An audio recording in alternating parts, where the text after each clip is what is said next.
A nonprofit group in Moncton started collecting and delivering food to the poor and hungry last winter, and they're at it again this year. CBC's Gavin Sims went shopping for those in need with Charlie Burrell. He's involved with Project Winter Survival, part of the larger Humanity Project.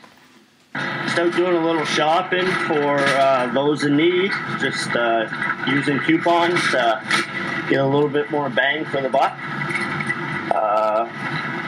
Other than that, we are running a winter survival program for winter survival backpacks. It's one of our projects that we do, and we're gathering stuff for those in need that are living out on the streets and in this cold climate that we have here.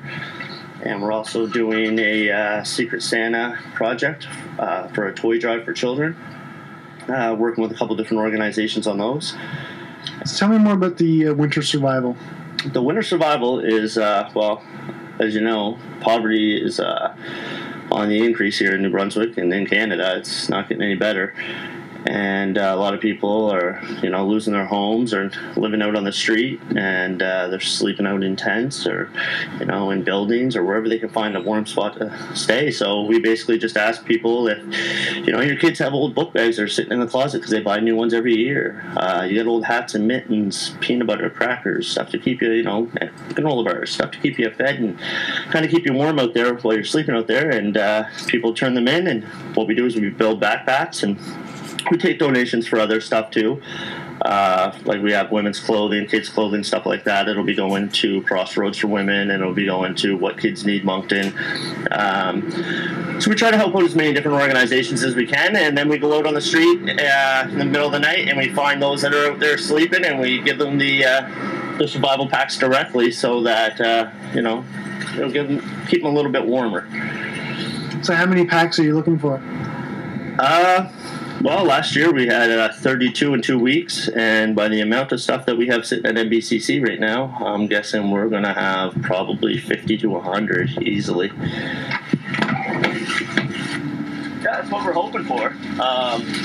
There's if we get an overwhelming amount, and with the stuff that's not going in the backpacks that we use to help the other places here in town, we are probably going to end up taking some of the backpacks to St. John and to Halifax as well. There's a group down in New Glasgow called Unsung Heroes, and they do the same thing in January for those in Halifax. So I've been talking to him and working with him quite a bit, and we might donate some stuff to them to go down to Halifax and help the people down there as well. So what do you got in those bags?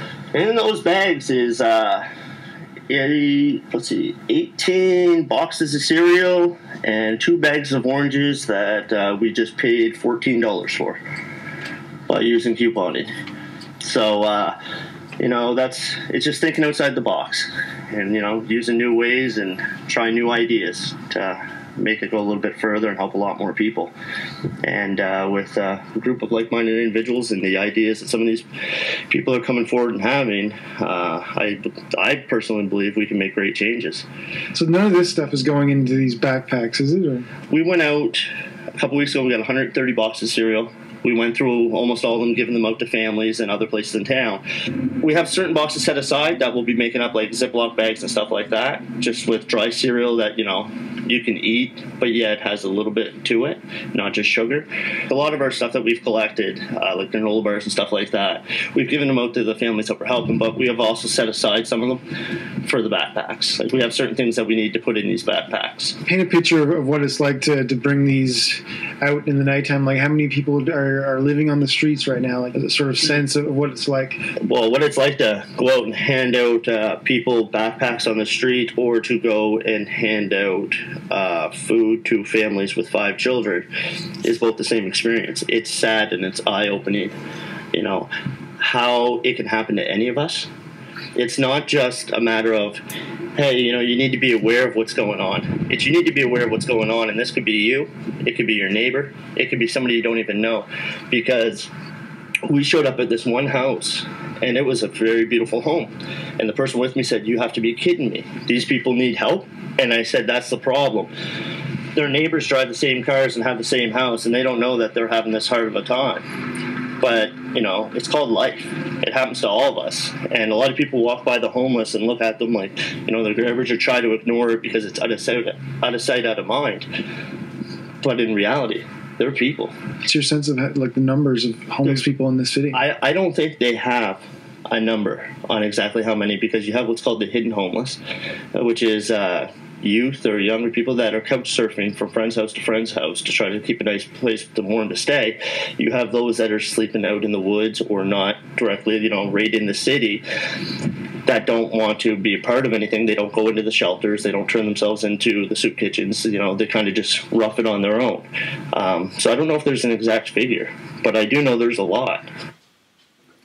Charlie Burrell is with Project Winter Survival in Moncton, and he spoke with CBC's Gavin Sims.